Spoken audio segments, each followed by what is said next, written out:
Well, it gives me tremendous pleasure to be joined on the Mr. Barton Maths podcast by one of my all-time heroes.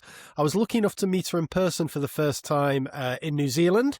We were on a podcast together the other day, but now I've got her all to myself. So it is the fantastic Barbara Oakley. Hello, Barb. How are you? Well, I think it's a mutual fan club here because I read every one of Craig's emails, and I get so much out of them. And it's rare to find someone who appreciates the practical value of the research that's coming out and who can still make it so you can understand the research and how it is practical. And so I love reading your newsletters. Well, that's fantastic. That's very kind. Let's end the podcast there. That's a great place to stop. That is fantastic.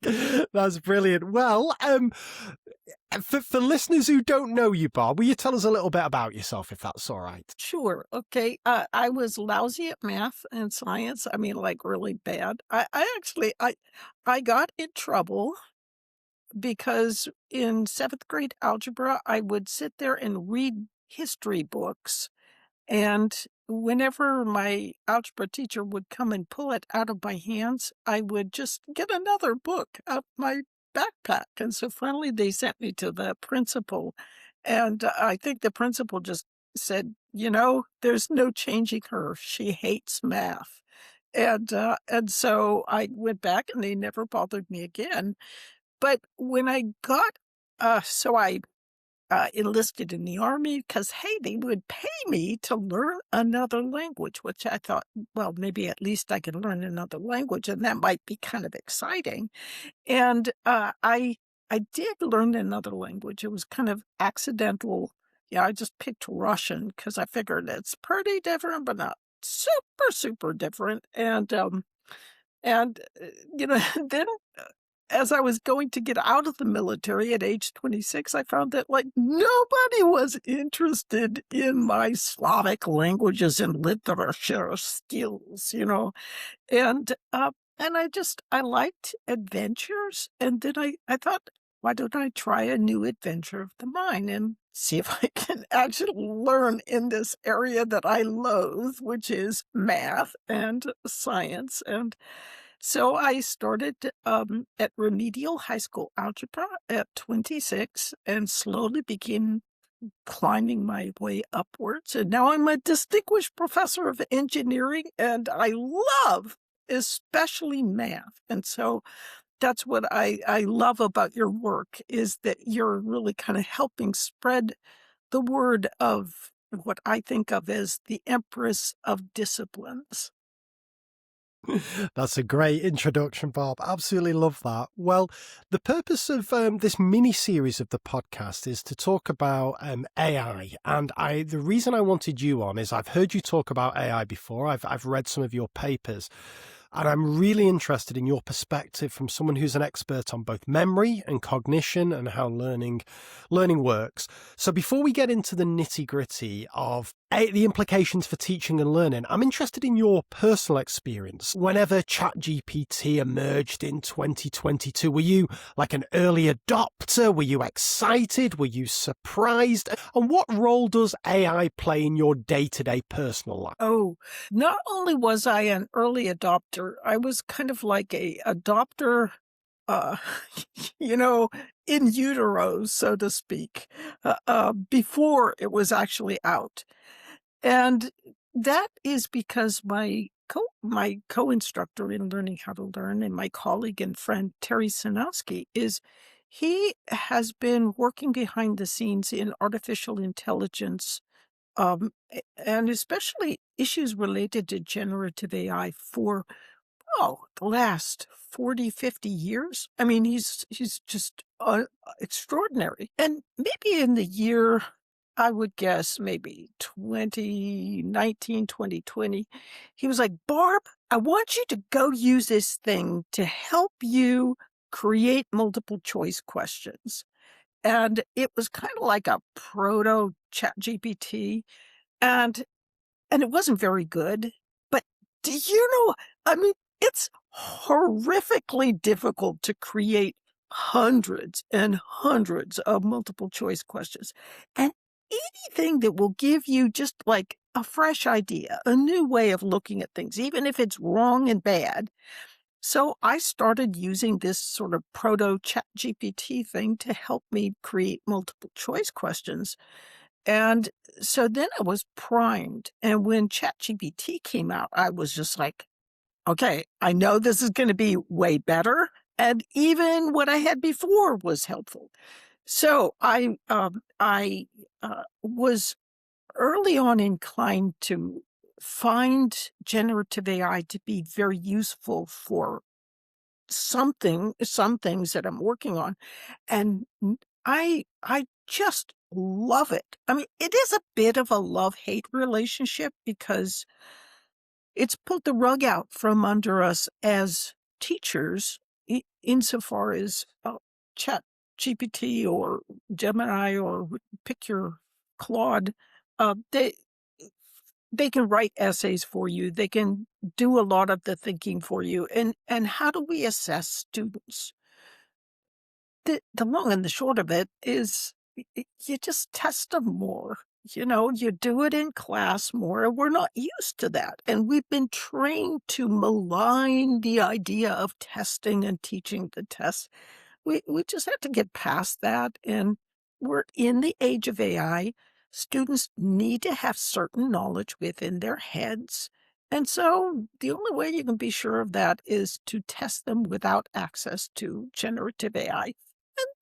Some countries and school systems are moving to that. More will do so.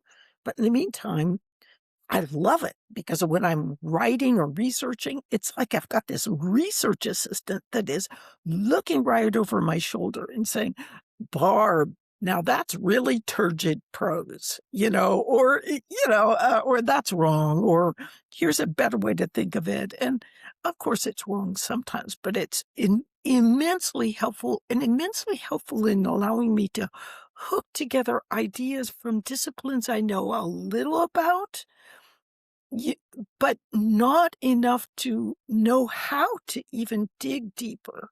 And so I'm a huge fan of generative AI. Fantastic. Yeah, we're preaching to the choir a little bit here because I am too. And my wife says I'm a little bit too into it, a little bit too dependent on it sometimes. But that framing as a kind of thought partner and research assistant, I think that's super powerful just for pulling together ideas. And what you said there about even if it says something you disagree with, that can be really powerful, right? Because then you're challenged to think, well, why do I disagree with it? What is it about that doesn't quite sit right? And that just stimulates more thought as well. So when used in that way, I find it incredibly powerful too. Yeah. So sometimes what my I wanted, husband, I just have to.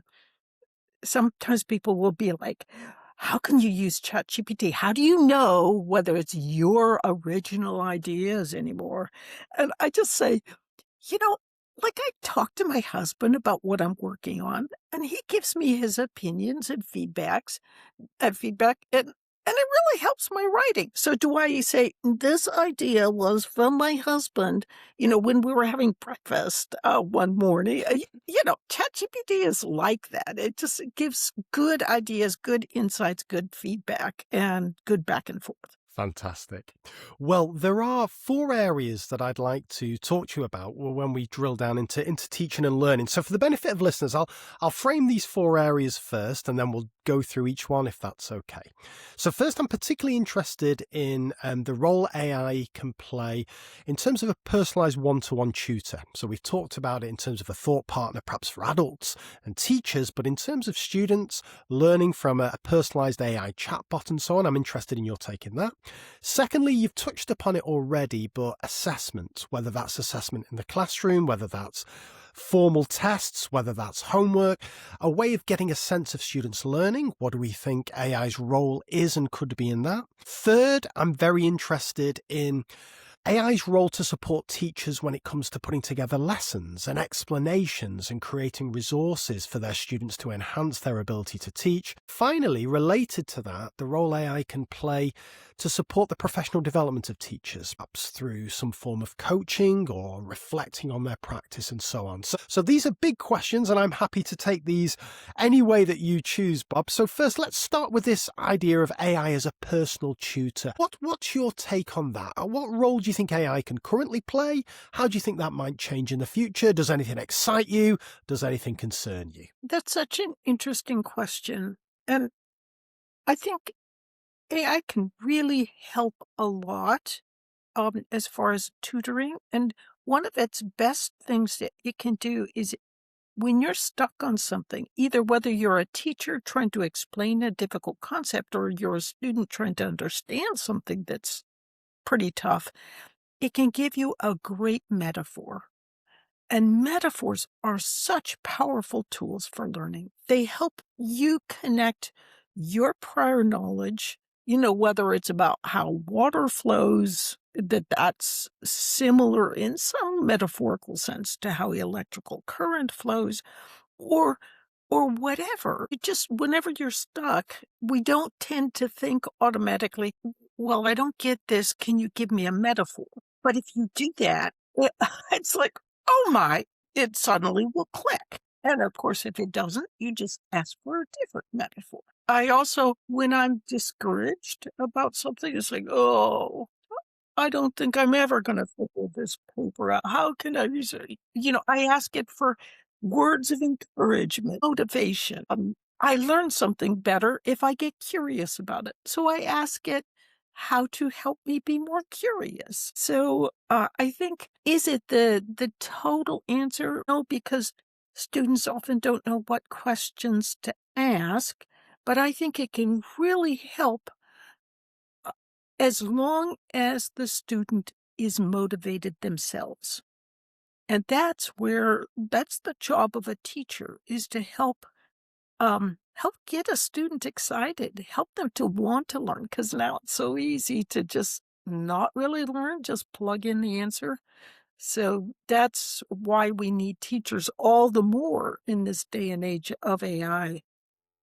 Do you see this role of AI as a personal tutor slotting in at a particular phase of a student learning a concept? So, for example, do you think it's particularly effective before a student learns a new idea, perhaps to help build that prerequisite foundational knowledge or check whether it's there?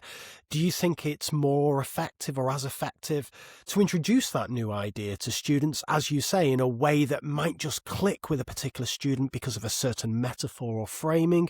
Or is it best served after a teacher perhaps has done an initial explanation and then the students get down to some independent practice and it can be there just to help steer them if they go slightly off track? Is there a particular phase of a learning cycle where you think AI as a personal tutor might be more effective than others? Could be effective at so many different phases that it's, you hate to pin it down to, oh no, only use it here.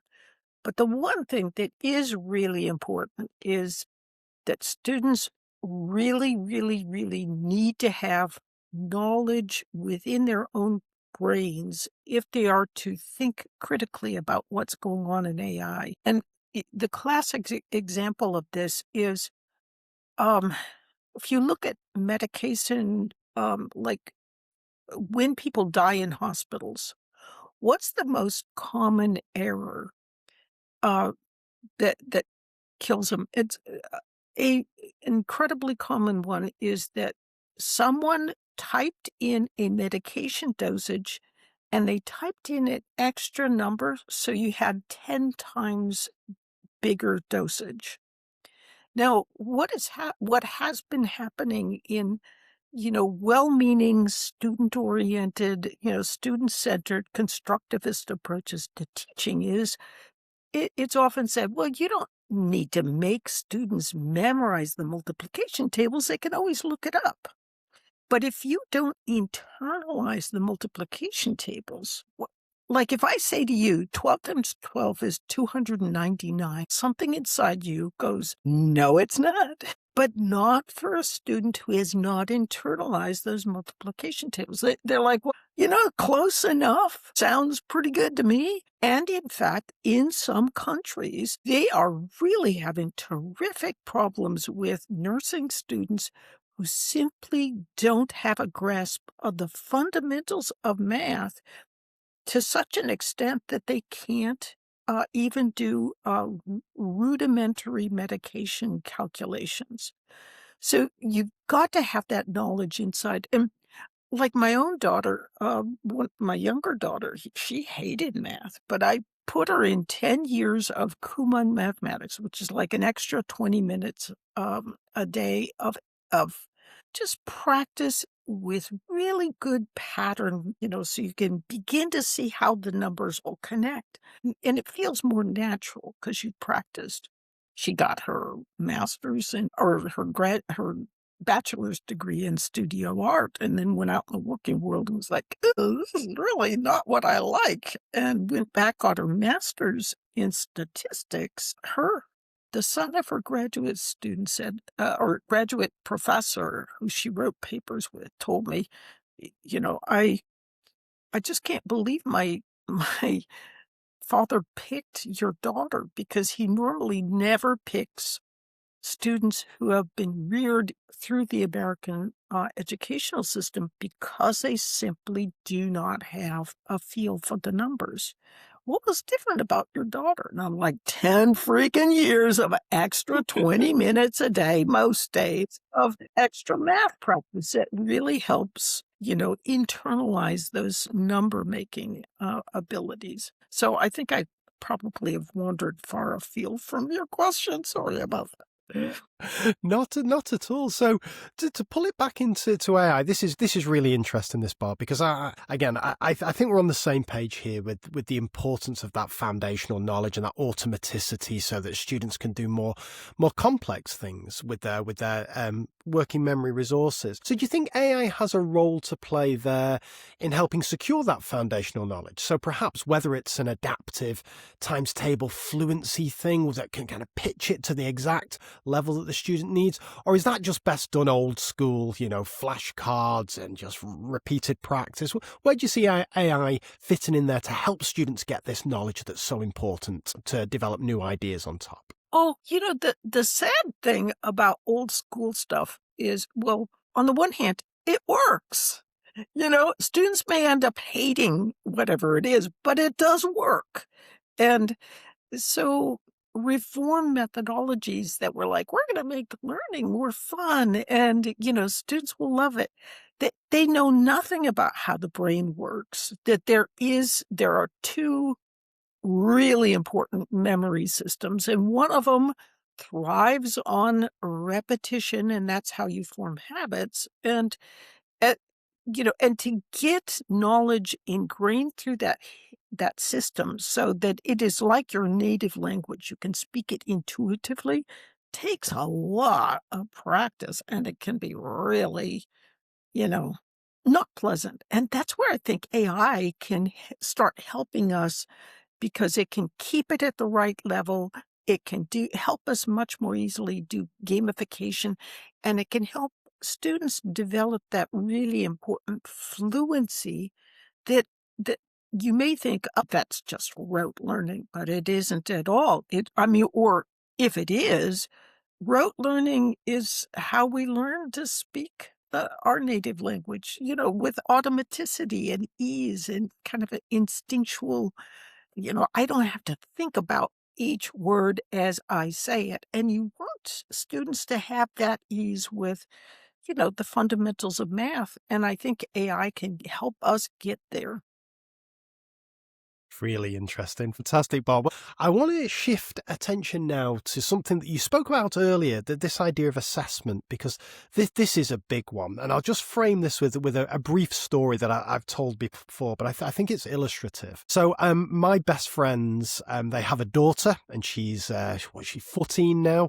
And up until about a year ago, every week I'd get a WhatsApp message from my friend's daughter, and it'd have a picture of her maths homework, and it'd just have a question mark by it, and she just wanted help. And I would be the annoying maths teacher who wouldn't tell her the answer. I would say, well, what do you know about this? What do you think about this? And she'd be getting increasingly annoyed, but eventually I'd help her and she'd get the answer to her homework.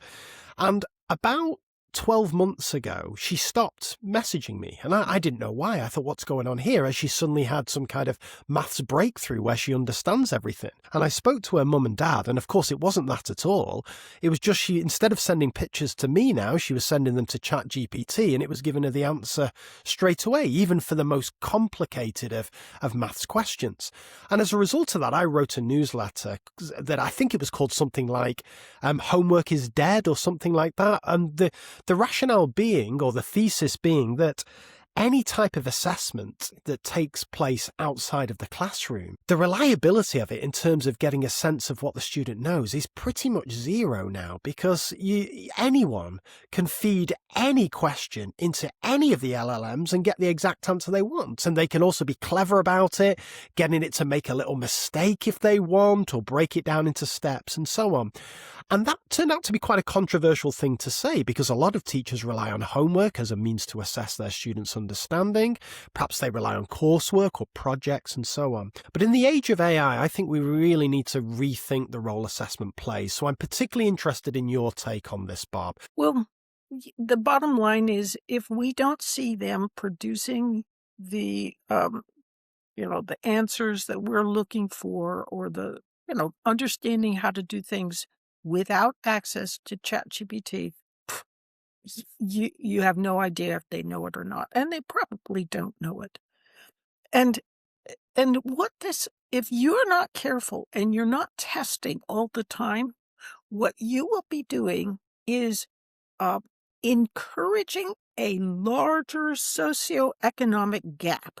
You'll be helping to divide students between those who know and those who don't, because there will always be a small percentage of students who they're really interested in it, and they really do want to know. And when they're using ChatGPT, they're just using it to help them build their knowledge. And that's a great thing. I remember when I was starting to study engineering, it used to drive me crazy, because the professors would be like, I've got my own tests and the homework solutions, but you can't have those. You've got to figure it all out for yourself. You need to have example problems to be able to figure out what the heck they're talking about.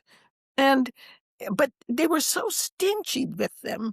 And now, if you're an interested student, you can get over and over again all sorts of examples and everything. And so you can learn even better in this day and age. But, students are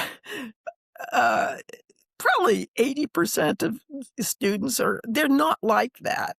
Some of them really don't want to learn, and some of them are just not interested in that subject, even though they're interested in other subjects. And that's part of the job of schools, is to, even though the large bulk of students may not sit down every day and want to do math for the joy of it, we need a society that has, the population by and large is capable of reading, capable of doing math, capable of kind of critically thinking about things.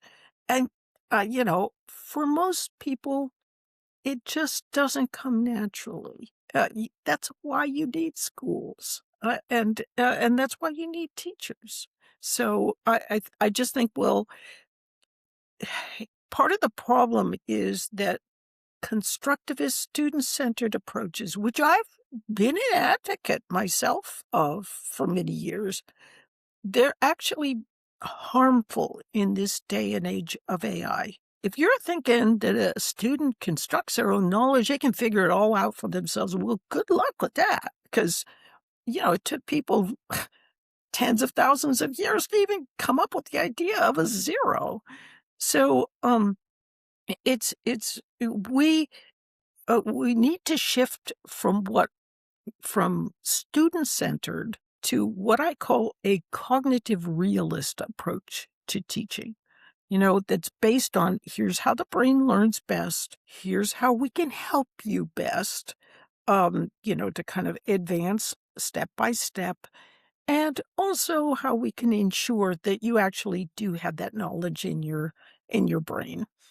It's absolutely fascinating, this, Barb. One of the things that you said a little earlier, and I think I can imagine alarm bells going off for some of my listeners when they hear this, is that we need to test students more, and still testing becomes a dirty word. I think things have changed a little bit in the UK over the last decade or so, and people have started to realise the importance of these retrieval opportunities to help knowledge stick. But for some people, they hear test, and for some students, they hear test, and they think high stakes, they think silence, grades, levels, informing parents, workload for teachers.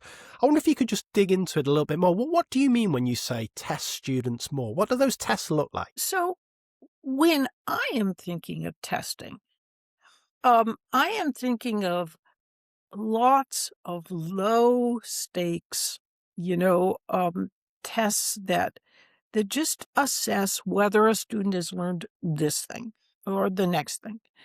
Now, uh, I do want to make one thing clear. Everybody loves to hate on tests, especially those big, national assessment kind of tests.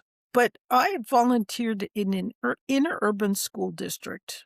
Um, and I was there before No Child Left Behind, the big national program to start testing. And what I saw there was so horrific. I mean, you think it's bad with national testing? Try it without national testing, because, you know, people can do whatever they want. Students are sitting there playing, throwing paper airplanes or whatever. Hey, they're learning something. It does make me laugh sometimes because uh, people will so often like to say, they may not do well on this test or that test, but we're teaching things that you just can't really assess. It's really important. And I'm just like, that's excuse number 47 in the taxonomy of excuses for why your students are not able to perform. In fact, I want to set up, I just finished a paper with my colleagues on it's a taxonomy of why constructivist approaches keep going on and on and on, despite the fact that, there's so much evidence that they cause a lot of harm.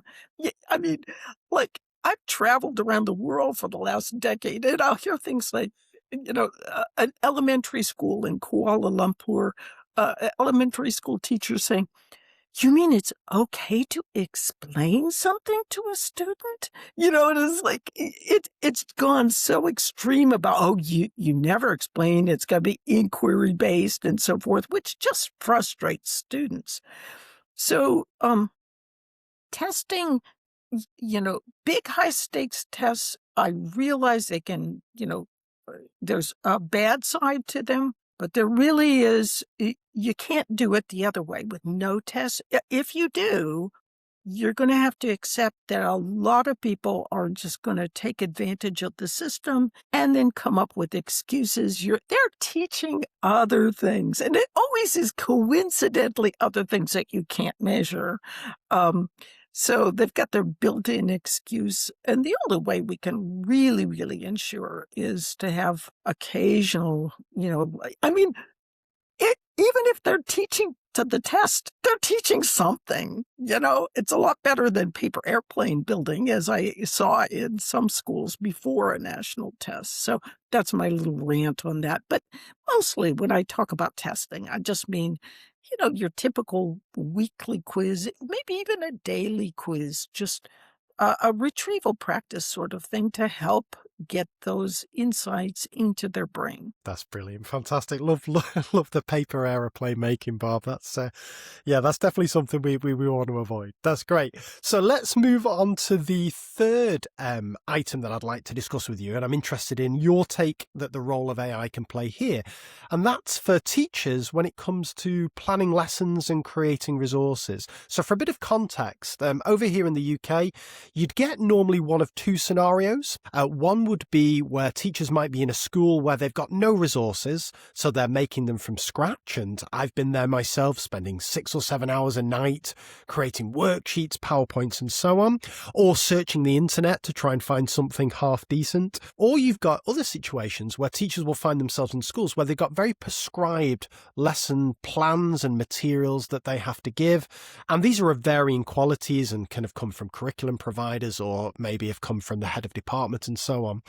But of course, now we've got a third way that teachers could create resources, and that is to use AI potentially as a thought partner. So to say, I am teaching my grade 8s tomorrow, I'm teaching them adding fractions. Last lesson, I taught them equivalent fractions. My students struggle with this. What would be a good example or metaphor or question to ask them? So that's the kind of utopian view, but I wonder what your view of it is. Well, where do you see AI's role in supporting teachers when it comes to lesson planning and resource creation? That's it. It's a complex question because, as you note, sometimes there can be really prescribed materials, and sometimes they're high quality, and sometimes they're abysmal.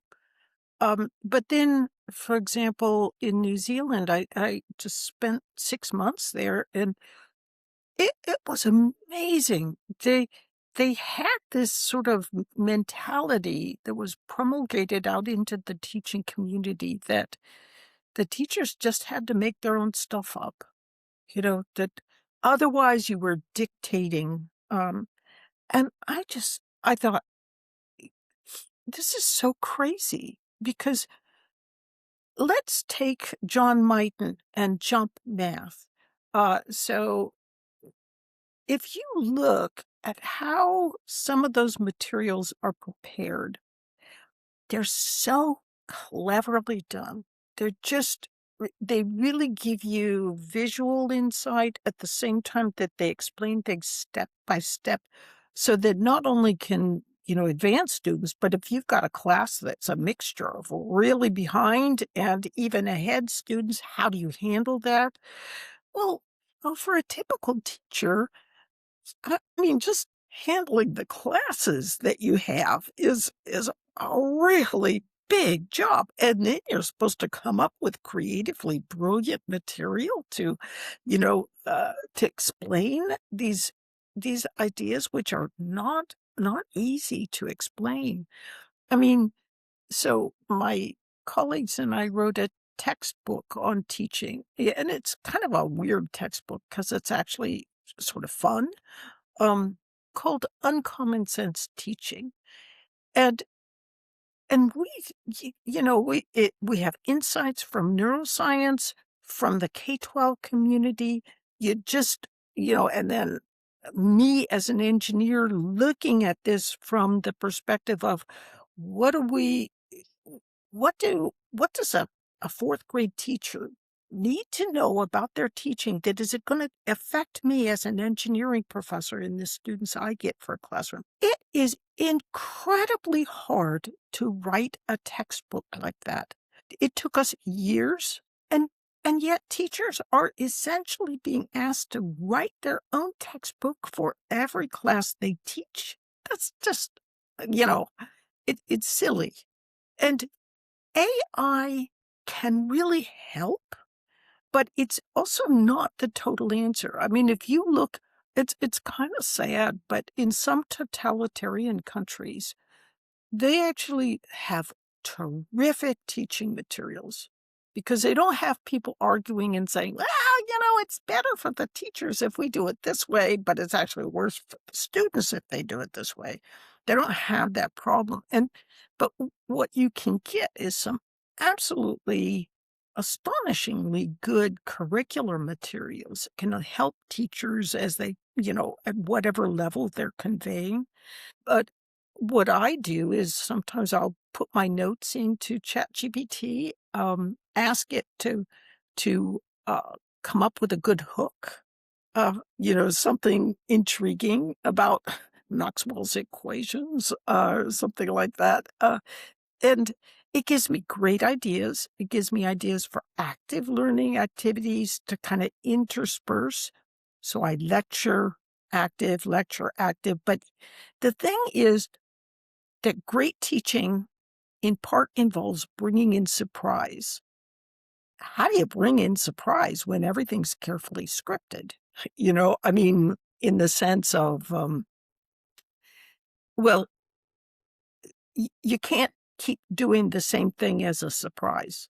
And it's really hard to keep coming up with new surprises. But ChatGPT can help a lot so that you can come up with great surprises. Because surprises, there's this like your brain is projecting what it thinks is going to happen. And then when you do something different, it's like, whoa, mismatch. And then you really lock on to whatever it is and you learn it better. But it's hard to come up with these surprises. So in other words, generative AI is a phenomenal tool.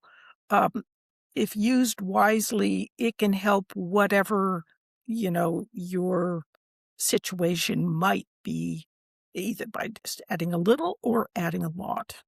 It's a great answer, and I want to dig into something you've said there, Bob. And this is something I meant to ask you when I saw you in person, and I thought, well, this is a great opportunity to ask you now.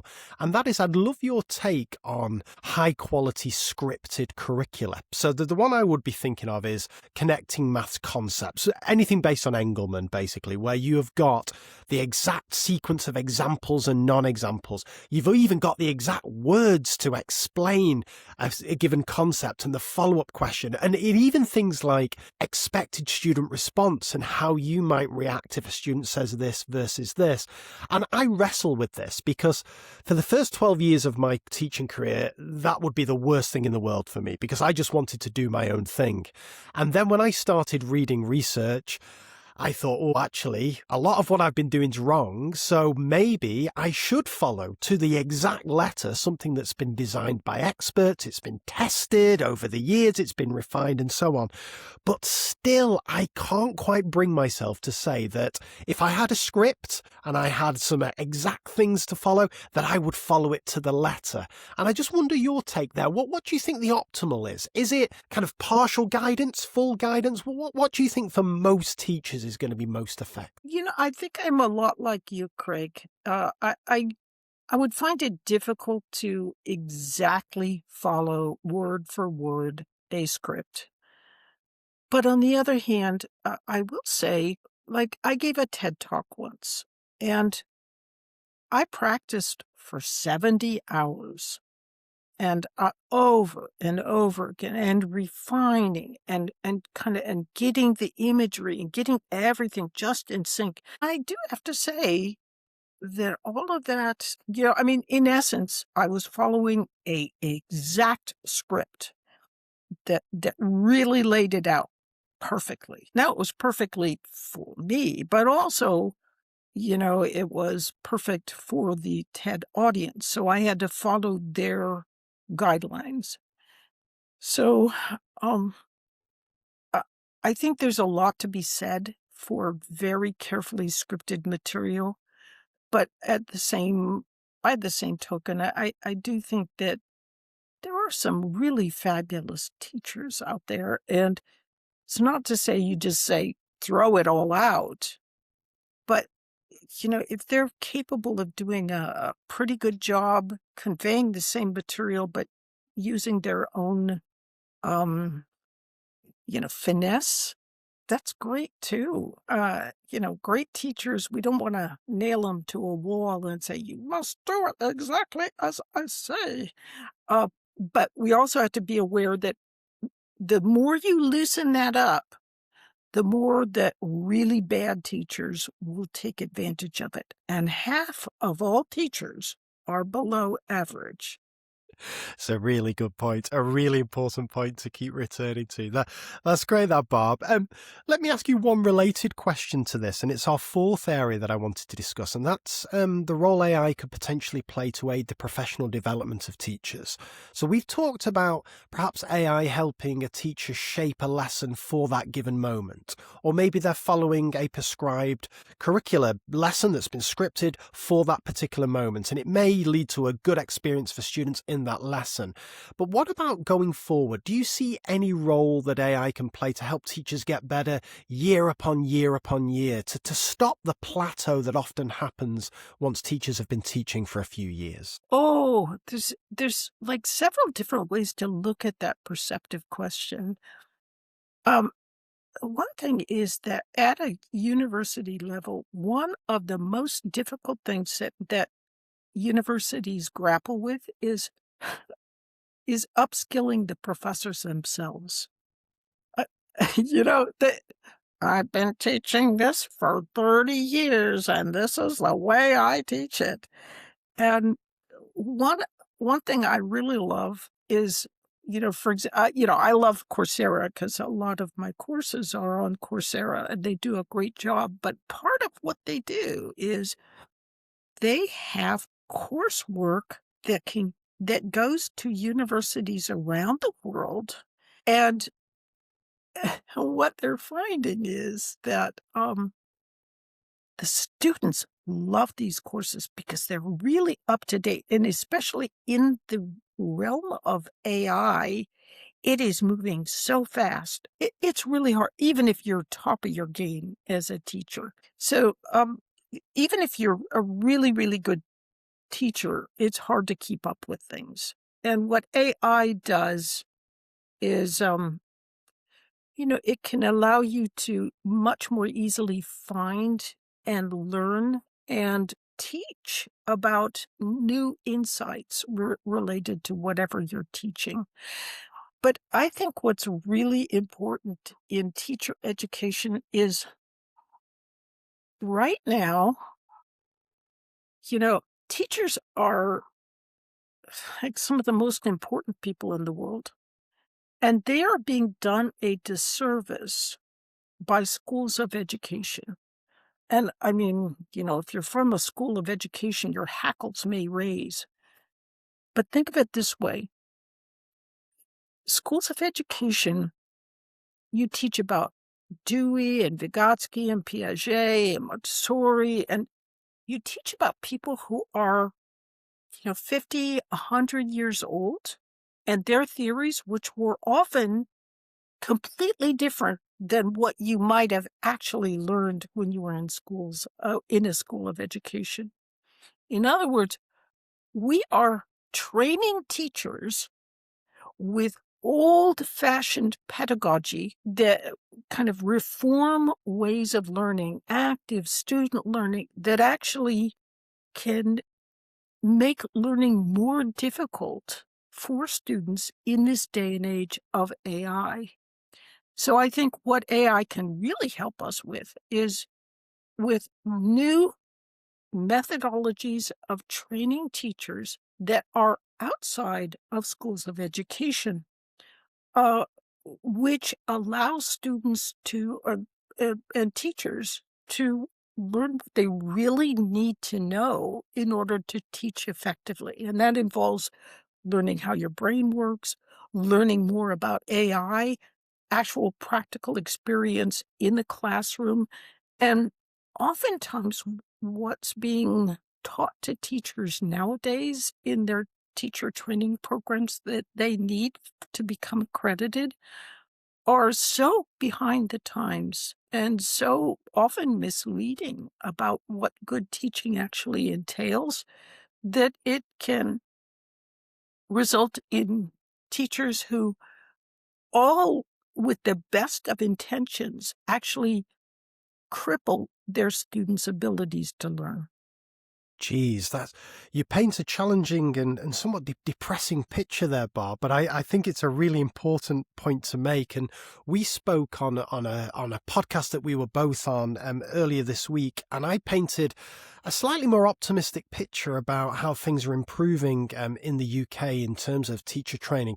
I wonder, from your perspective, and I'm thinking US and Canada here, have you noticed any improvement over the last, say, decade? And if not, what's it going to take to improve things? What's it going to take to get the messages, whether it be about cognitive science, effective teaching, what's it going to take to get that into the system? So if you look at what has happened, let's take literacy. And we now know there's two approaches to teaching students how to read. I mean, you know, just kind of giving the big picture strokes here.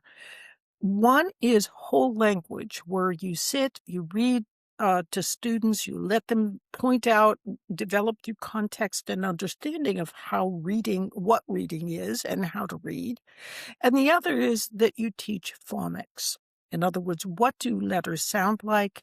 We're going to help you sound out words, and that will be the path you'll take to reading. Over the past century and a half, there's been these ups and downs, like first phonics, then whole language, then phonics, then So, and you might say, wait, but doesn't research show one of them is way better? Well, research does show one of them is way better, and that's phonics. But schools of education find it sounds so enticing that learning to read is just like us learning how to speak our native language, and so we shouldn't have to, um, you know, do anything that is, we don't need to um, teach phonics because that's really kind of, rote kind of work and so forth. And schools of education are kind of so vested in this approach that no matter what would be brought in as far as evidence showing that phonics was better, they would still revert. And it's only when government intervened and said, you will teach phonics. For example, in Mississippi, there's the Mississippi Miracle. And students suddenly vaulted forward in their ability to read. And it's because they used evidence from the science of learning. And I'm not saying that the science of learning is like a new religion that we have to follow, because it's so easy for someone to say, I'm using research as evidence basis for my approach, when the research they did is so bad that it should never be used as evidence, but still they got it published.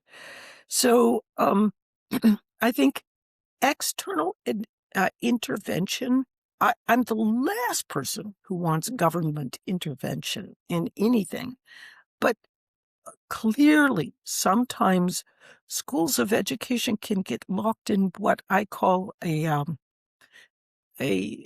paradigm cartel. They have a cartel that of vested interest in saying, it doesn't sound so good. Student-centered learning. It sounds so sweet, and it's like, even to say, actually, students don't know anything. That's why we need teachers is almost heretical sounding. I was like, how dare you say something that is so negative about students? But saying that students need student-centered teaching is really denigrating teachers. I mean, if you say, oh, students do all their learning, what do you need teachers for? It's no wonder teachers are often demoralized. So I think there is, even if I sounded very negative, look at what medicine was like 2 centuries ago. It was awful. And once they really started looking at evidence and bringing it in and using the scientific method, that is not, at this point, being done for the most part in in education. It's it's a wild west where anybody can claim anything, and if you don't like a teaching method, well, clearly you're against students, you're for some reason, um, anti-student or anti this or anti that. We just need to bring the scientific method in and start using the same approaches to examining what works in education that we use for medicine, and we will see some of those same fantastic results. Will it be perfect? No. Will it cause an incredible leap over time? Absolutely. Fantastic. Very positive message there, and a call to arms, a call to action. I love it, Barb.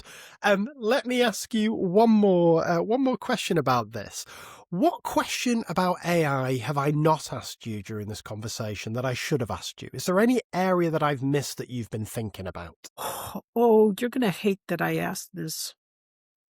Let's see if I can explain it what AI is really beginning to help us understand is let's take the example of learning a language.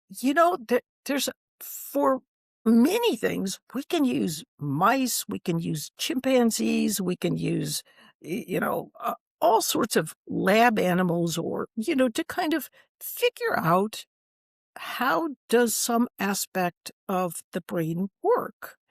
And you can often do it in ways that are not harmful for the animals, which I love because I'm the daughter of a veterinarian. But uh, but one thing we have never been able to do is study language in animals because animals don't speak. So, but now we're beginning to understand that although large language models are not identical to the human brain, they have many common facets. In fact, development of AI and development of neuroscience went hand in hand over the decades because each science informed the other. So we're learning a lot now about how language works through use of AI, but we're also learning something else that I think is fascinating. There's, it turns out that if you train a large language model, you try to reduce its error on a data set, that it can figure out what a handwritten number is or something. It can train, and when it's initially training, it'll train, it'll kind of, you know, pump away, and so, kind of evaluating, going down these gradients and trying to figure out the best way um, to understand the material. When it's first learning, it will learn a little bit and it gets pretty good at the data. But one time there was a large language model and they let it accidentally run too long. Now you don't want, and once it's trained, you don't want to keep letting it run because if you do, it uses up a lot of energy unnecessarily. Well, they left it on like for the weekend or something, and they came back, and all of a sudden, it not only had learned the data set, but it was like way better than before. And they were, what on earth is this? And it's almost like a phase change. What happens is this large language model can do what's called grok the information. In other words, it's high dimensional space. It has all this input and it's really complex. And when it groks it, it suddenly sees the simple, lower dimensional underlying pattern within this data. Now, in large language models, this simpler pattern can allow you to do transfer. In other words, you can take something you've learned in one area and apply it to something really different because you've got that underlying simple pattern. Now, there's indications that if you grok this simpler underlying pattern, you can transfer that pattern to the automatic learning system of the brain, the basal ganglia habitual learning system. And you don't even need to think about it then. You can think about other kinds of things. So it's actually the work that's being done in large language models is helping us understand why sometimes we need to practice and practice even quite a bit in order to grok, simplify, and make some kinds of patterns really unconscious, but also instantly available so that we can think intuitively about difficult topics. So, what large language models are really doing is they're really giving us fantastic new ideas and potential insights into what is good teaching, what is good learning. And I think we have thrilling times ahead with much, much positive value for educators. Wow, that's absolutely fascinating, Barb. And I'll tell you what, I've interviewed lots of people, certainly over the years, but especially in the last 12 months, and inevitably the conversation has turned towards AI because it's hard to avoid it. But I think it's fair to say you would be the most positive and optimistic that I've spoken to. So I wonder, if I was to push you, what scares you? What worries you about the way the world's developing and the way AI could potentially be used? What worries me is not so much AI itself, it's that bad people, can once you have a technology, whatever that technology is, it has a bad side to it. So, you have a knife can allow you to cut, it's fantastic, it also allows you to kill, um, you every single technology has a good and a bad. For large language models, I remember everyone was so excited. Oh, yes, we're going to have open models that are freely distributed so people can have their own large language models on their home computers and so forth. And it sounds so great. And then you realize, yep. And then that means that drug cartels can have them and use them to analyze their data better and be worse or better at their nefarious deeds. Countries that might not have the best intentions for other countries can use them for nefarious purposes. So what the future will hold as far as AI having a lot of potential for good, but also for danger, that's yet to be seen. But the real danger is always going to be, I think, the people that are behind the AI. And and often what people do for the best of intentions can be the road to hell. That Very was wise not a very words. positive note to end on. So we'll just say there are really good things that can occur as well. That's great. Well, I'll tell you what, we'll make sure we don't end on that note, as you say. So let me ask you a fun question to end with. I'd like you to gaze into your crystal ball, Barb, if that's okay. And you can look as far into the future as you like, 5 years, 10 years, 20 years, whatever you feel comfortable with. Imagine you were to walk into a typical school. What would you see, do you think, that would be different to what you might see if you were to walk into that school today? I think that I don't know when this will happen. It could be 50 years, it could be 100 years, but I really do believe that eventually education will become science-based and that when we walk into class, see, we all think that with AI, there's going to be like some magical change in humanity. I mean, that's what the Soviets used to believe. Um, that, but people are people, and our brains are not going to change very fast. I mean, it's going to be, thousands of years, I think, unless they do chips in the brain, and that's still going to take quite a while. But people still learn the way they learned, 100 years ago, maybe even 1,000 years ago. Practice and repetition is going to be helpful. There'll be cool new ways to do that. But I think what we'll see in a classroom is we'll see some thrilling practice and repetition where students are all getting into it because they're kind of together, and it's, as John Mighton says, that sort of effervescence of learning.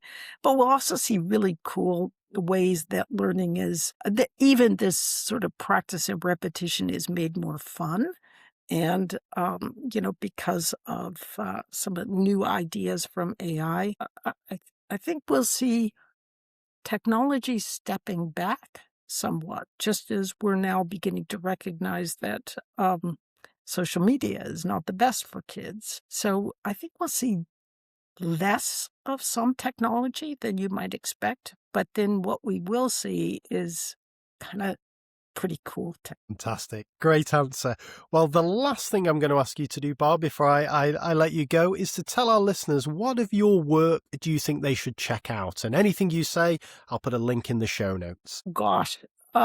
So for teachers, I think the book Uncommon Sense Teaching, and there are a number of courses that we have. So we've got 3 Uncommon Sense Teaching courses on Coursera. So you can read the book and also take the courses, which the courses do not just repeat what's in the book. They're super fun. And but if you're a learner, then the book, maybe A Mind for Numbers, and the course coming out of that is Learning How to Learn, and that's a free course. And then John Mighton and I did a wonderful course, which I have to hand it to John, called Making Math Click on Coursera. So, and both of those courses, Learning How to Learn and Making Math Click, there's free versions. I can send you the special free links. Wow, that's amazing. Well, Barb, they are fantastic things for our listeners to check out, whether they are teachers or they are students. And I just want to say thank you. This has been on my bucket list of guests to interview. I've not many left now that I've managed to tick you off, and it's been everything I expected and more. So thank you so much for your time today, Barb. I've loved every second. Oh, it's my pleasure, Craig. And as always, it's just a pleasure speaking with you.